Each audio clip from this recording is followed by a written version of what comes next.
Week 13 is complete. The Bills won. Wasn't necessarily pretty the whole time. We basically just ran it until we couldn't run it no more. This week I was okay with that.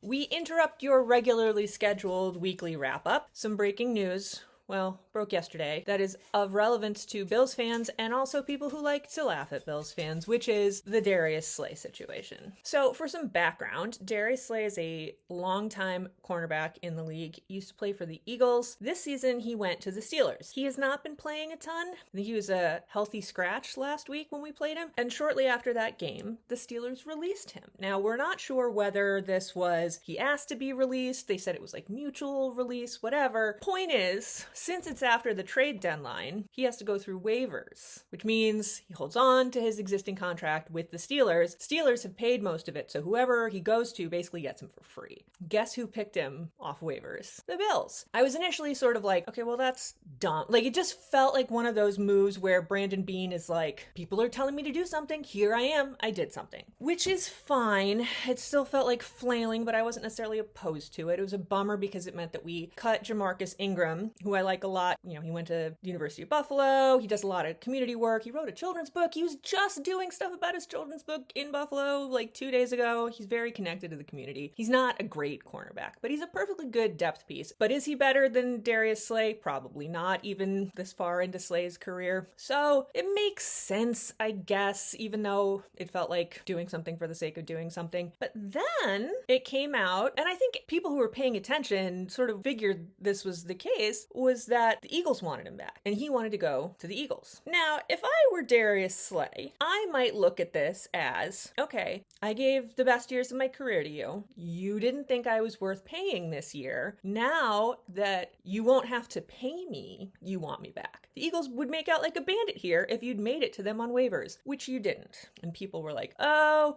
it was so unfair to take him when anybody would have known that he wanted to go to the Eagles. Okay, why would Buffalo be like, okay, team that we're playing in a couple weeks with a better record than ours that won a world championship last year, and that's why you're further down on the waiver list than we are? Have a free cornerback. Have a free depth piece when we need it. Why would we do that? I was just sort of like, them's the breaks. Sorry. Then Darius Slay decided to say that he is not going to play for the Bills. He is not going to report. He's considering retiring, figuring out what he wants to do. In the meantime, that other depth piece that we cut got picked up by the Texans. You know, the team that just beat us horribly 2 weeks ago, who is one place down from us in the rankings for wild card status, and we no longer have a tiebreaker over. We just gave him one of our players. And now we have no depth piece at cornerback, and our next up is Dane Jackson, who I was actually arguing about the other day on Twitter because, you know, if you guys noticed, Bale Inspector is now back on our practice squad, driving me insane, and they pulled him up for the last game. Somebody on Twitter was like, oh my God, Bale Inspector. Some other guy said, well, you know, we brought back Dane Jackson. You're not, you know,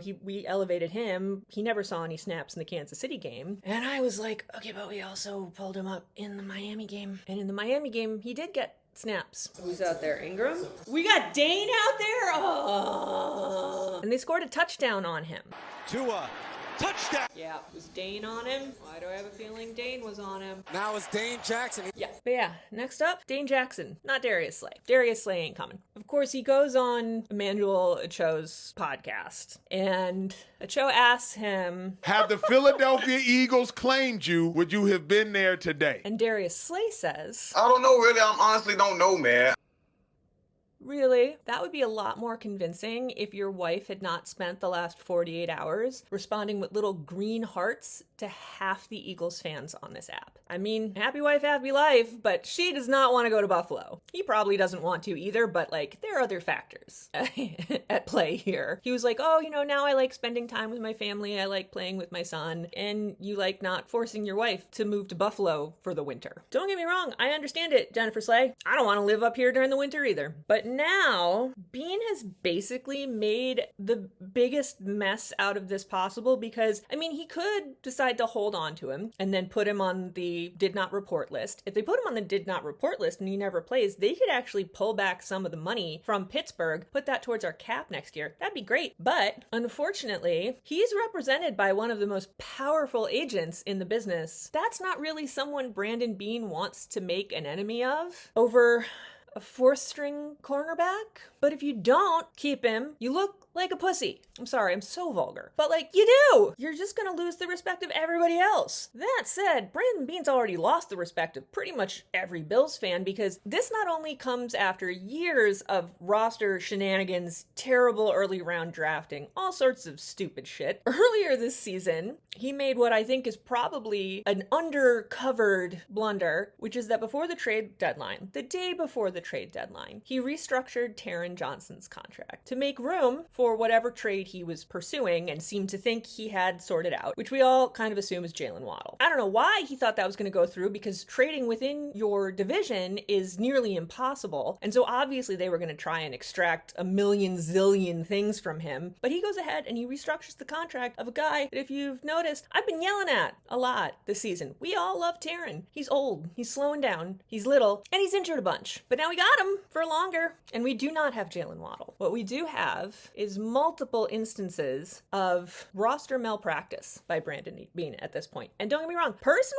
I like Brandon Beane. I like all these people. I'm totally the Care Bear power friendship bullshit person, but I'm also a realist. And all I can say is that if Brandon Beane does not get fired after this season, after such a public blunder, and it's not like it's going to make a huge difference until we need depth at cornerback, which we have needed multiple times this year, and we have Dane Jackson. Well, at least they didn't try to pass it at Dane. So yeah, it kind of does matter. And if he does not get fired after this season, Pagula's never firing him. He has made a very strong case for his firing. I highly, highly doubt he's going to get fired, or anybody's going to get fired. This is just what we're working with forever. Welcome to being the Sabres. All right, that's it. I talked about the thing, and now we're going to go straight into the thing I recorded yesterday.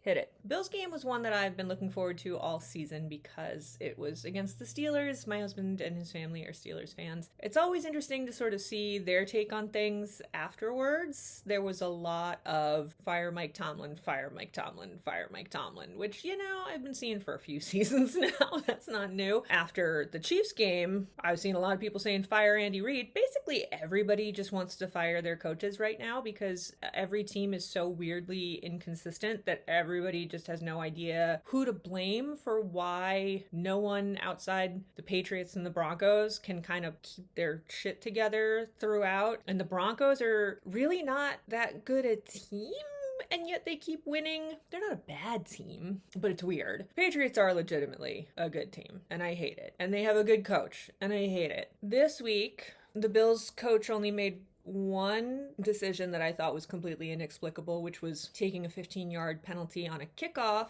instead of on an extra point try. I'm sure his concept was we need in this game to have good field position because we're going to try and run it over and over again. Yeah, the kicker just kicked it 15 yards further. It's a place kicker. They can do that. That's not hard for them. Otherwise, I mean, Joe Brady didn't do much. He literally ran the same two plays over 30 times, and Josh was not good in the first half, not good for parts of the second half, but got nice and riled up by Cam Hayward and by that cheap shot hit, and so he was playing like a maniac, and that's what we need. We need Josh to want to play like a maniac. That's how we win. The Cam Hayward thing was kind of hilarious to me. Seeing a 300-pound defensive tackle throw a little hissy fit about getting kneed in the belly at the bottom of a pile like this is some outrageous cheap shot, when if you look at the video of the play in question, when the drama all started, it seems to me that Cam was trying to push himself up by pushing on Josh's arm.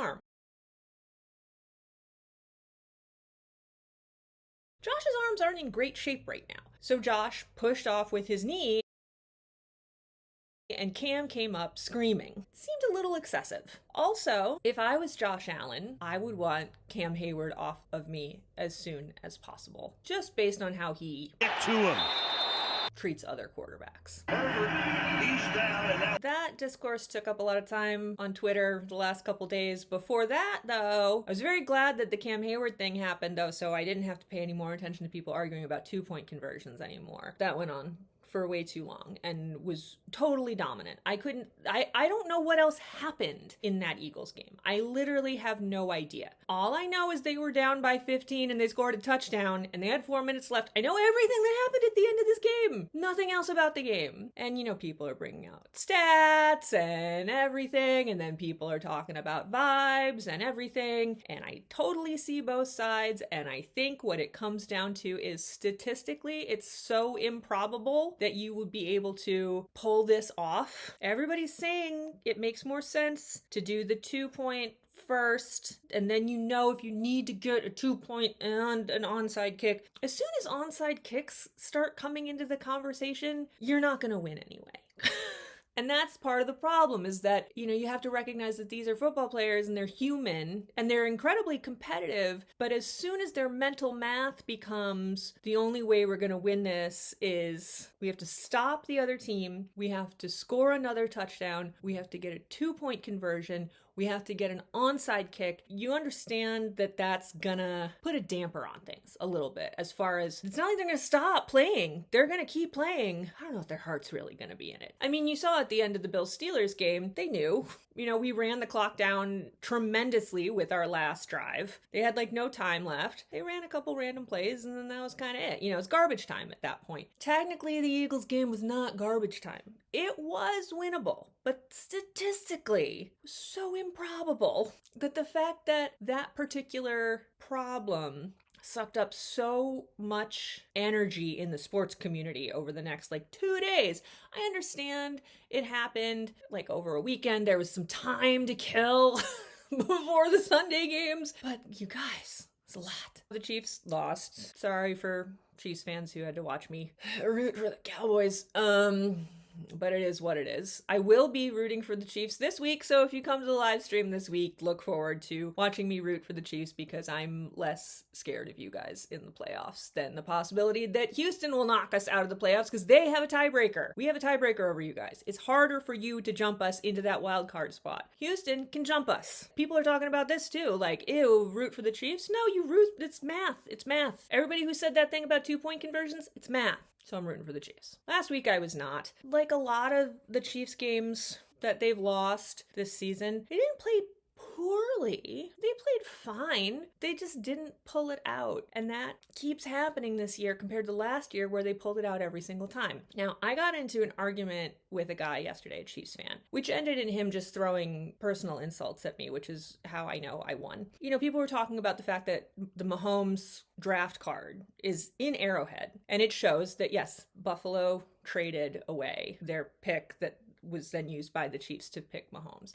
And somebody was sort of taunting Buffalo about that, as they do. And I said, look, I get it, but nobody in Buffalo is sitting around being like, if only we had picked Patrick Mahomes, we'd have gone to 5 Super Bowls and won 3 of them. Because that's not how football works. He's not a magician. There's more to it than if you have Patrick Mahomes, he solves all the problems because he's amazing. He is amazing. I'm not saying he's not. Josh is also amazing. He also has not been able to finish things out in the playoffs, and almost every game it's not been his fault. He has some of the best playoff stats of any quarterback of all time. It's a team sport, and it has coaches who are fallible and do things like tell the kicker to kick a ball into the end zone for a touchback when there's 13 seconds left. That wasn't Josh. There was nothing he could do. He did what he needed to do to pull that game out. Somebody else let him down. Am I saying that Josh hasn't made mistakes in other playoff games? No. He could have played better this past year. He certainly could have played better in that divisional game against the Bengals. He was having some issues in his personal life that day. Frustration here,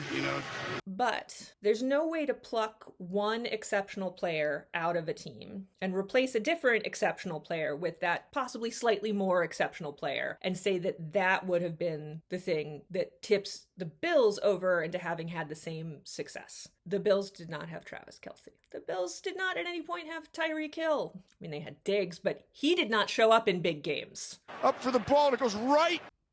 The Bills did not have Chris Jones. And the Bills most certainly did not have Andy Reid or Steve Spagnuolo or Eric Bieniemy, for that matter. Say what you will about Nagy, he's not bad. I mean, we have not had really great coordinators. Leslie Frazier was decent. Brian Daboll was decent. The last few years, our coordinators have been trash, and our head coach is not Andy Reid. You guys are mad at Andy Reid right now, I get it, but over the course of his career, he has had far more success than Sean McDermott has. And that's just the reality of the situation. So I'm talking to this guy, and, you know, I said to him, how are things going for Pat right now when his all-star teammates are getting old? His coach is not really coming up with anything new or interesting. His O-line is Wanye and Mike Caliendo. And he basically said things that reaffirmed exactly what I was saying was, well, it's not Pat's fault. And I'm like, I know it's not Pat's fault. Pat's playing fine, but he doesn't look like a super duper all-star like he has at certain points in the past when the people around him aren't able to step up. That doesn't mean he's bad. That doesn't mean he's gotten worse. That doesn't mean anything other than every season is different. Every roster is different. We don't need to pit everybody like individuals against individuals. All I'm saying is come talk to Bills fans and ask me if any of them are losing sleep over trading away that pick. We are not. Are we losing sleep at this exact moment about trading away the pick that the Vikings used to get Justin Jefferson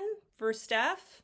A little bit. That one you'll hear about. You guys think we're going to be talking about Xavier Worthy, Keon Coleman. We're really not at this point. I mean, I talk about it because it comes up all the time, just because it's kind of a running gag. Worthy has not been that great this year. Keon's been worse, but neither of us should have picked either of them. I feel like I've been ranting a little bit, and so that's probably a good sign that it's time for me to stop. Before we go, though, I did want to do a very special, funniest locker room quote about Jauan Jennings. He's a hoe, and I want that known. I see why he got punched in the nuts. That description is just so succinct and eloquent and can't be beat. He's a hoe.